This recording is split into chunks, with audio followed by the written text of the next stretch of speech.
بڑھتی جا رہی تھی۔ اس نے جنازے کا وقت ظہر کی نماز ادا ہوتے ہی طے کیا تھا اور مغرب تک ساری رسومات ادا ہو چکی ہوں گی۔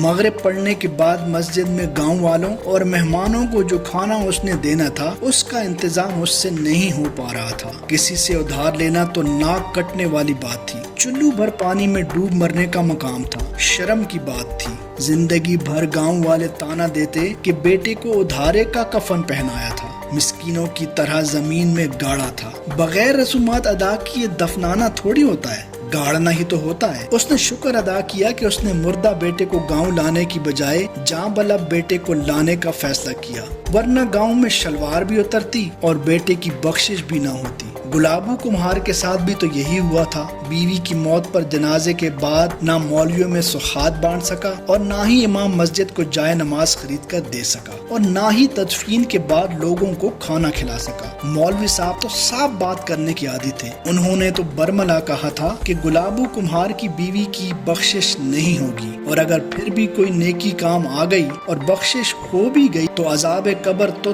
تا قیامت پکا ہے۔ بیچارہ گلابو کمہار، بیوی بھی جہنمی اور وہ بھی آج تک کسی سے آنکھ ملانے کے قابل نہیں ہے۔ عاشق حسین کو جھرجھری سی آ گئی اور ایک مرتبہ پھر اپنے آپ کو داد دی کہ بیٹے کو جان کنی کی حالت میں اسپتال سے نکالا، ورنہ اگر یہی پیسے ایمبولینس پر خرچ ہو جاتے تو اس کا انجام بھی گلابو کمہار جیسا ہوتا اور بیٹا بھی عذاب قبر سہتا۔ اچانک عاشق حسین کو زبردست جھٹکا لگا۔ ڈرائیور نے اتنے زور سے بریک دبائی تھی کہ سڑک پر ٹائروں کے نشان پڑ گئے تھے اور پہیوں کی گھسیٹنے کی آواز بھی دور تک سنائی دی گئی تھی، مگر ڈرائیور پھر بھی ان تینوں کتوں کو نہیں بچا سکا تھا۔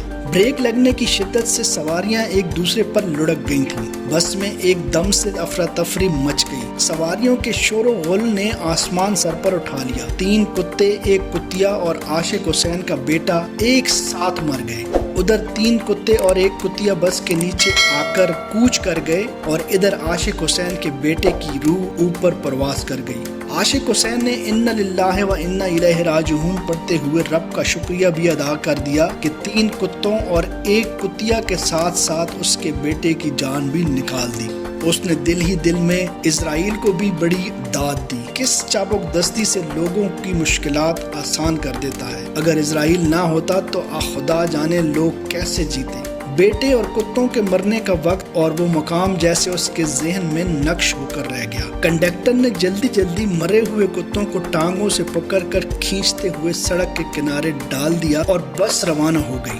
تقریباً 5 منٹ بعد عاشق حسین کی گاؤں کی سٹاپ پر رکی۔ سٹاپ کے قریبی گھر سے چارپائی منگوا کر عاشق حسین نے گاؤں والوں کی مدد سے بیٹے کی لاش چارپائی پر رکھی اور گھر کی راہ لی۔ بس اس گاؤں کے واحد سواریوں کو اتارنے کے بعد دھواں اگلتے ہوئے اور غوں غوں کی آوازیں نکالتے اگلی منزل کی طرف رینگنے لگی تھی۔ عاشق حسین نے گاؤں والوں اور رشتہ داروں کے حوالے تجہیز و تکفین کے انتظامات کرتے ہوئے چھوٹے بھائی کو ساری نقد رقم بھی ہاتھ میں تھما دی۔ خواتین کے بین اور گاؤں والوں کی باآواز بلند انتظامات بارے باتوں کے دوران عاشق حسین ایک بڑی بوری میں 1 عدد کلہاڑی اور کام والے میلے اور بوسیدہ کپڑے رکھ کر خاموشی کے ساتھ نکل گیا۔ تھوڑی دیر بعد وہ جائے حادثہ پر موجود تھا۔ سڑک پر ویرانی چھائی ہوئی تھی۔ وہ جلدی جلدی چاروں مرے ہوئے کتوں کو ٹانگوں سے کھینچتے ہوئے سڑک کے کنارے گنے کے کھیتوں میں لے گیا۔ بجلی کی سی تیزی کے ساتھ اس نے چاروں کتوں کو کاٹ کر بوری میں ڈالا اور کپڑوں کے اوپر بنے ہوئے میلے اور خون آلود ملبوس کو اتار کر ماچس کی تیلی لگا کر جلا دی۔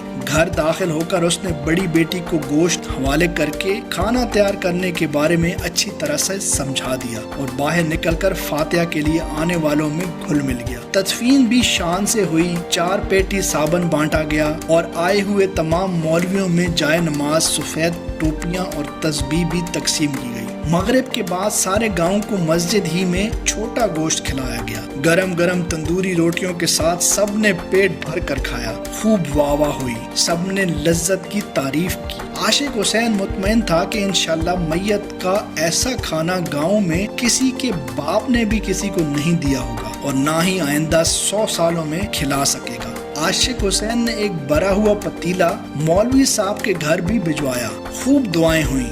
اور مرحوم کو شہید کا درجہ بھی عطا ہوا۔ اگلی صبح فجر پڑھ کر بھری مسجد میں مولوی صاحب نے عاشق حسین کو مخاطب کیا، بھائی عاشق حسین، رات کو تو بڑی عجیب بات ہوئی، میں نے اور مولانی جی نے اکٹھے ایک ہی خواب دیکھا کہ تیرا برخوردار جنت کے باغوں کی سیر کر رہا ہے، خوش و خرم ہے۔ میں نے تو بس صرف یہی دیکھا، مگر مولانی جی کہہ رہی تھیں کہ اسے شہید نے کہا کہ ابا کی حویلی بھی وہ جنت میں دیکھ چکا ہے جس کی سفید موتیوں کی چمک دمک آنکھوں کو خیرہ کرتی ہے۔ تمام جماعت اش اش کر اٹھی۔ عاشق حسین زیر لب مسکرایا، اسے پہلی مرتبہ نجس کتے کی پارسائی کے زور کا علم ہوا تھا۔ واقعی جنت کا ہر راستہ پیٹ سے گزرتا ہے اور جہنم بھوک کی پیداوار ہے۔ عاشق حسین نے دل ہی دل میں ان چاروں کتوں کا شکریہ ادا کیا کہ نجس ہونے کے باوجود اس کی انا اور دین کو قائم رکھا، اس کے بیٹے اور اسے جنت تک لے جانے کا سبب بنے۔ پہلی مرتبہ اس کے دل سے کتوں کے لیے دعا نکلی، اگر ان کتوں نے آج اس کی پردہ پوشی نہ کی ہوتی تو انسان تو اسے برہنہ کر چکے ہوتے۔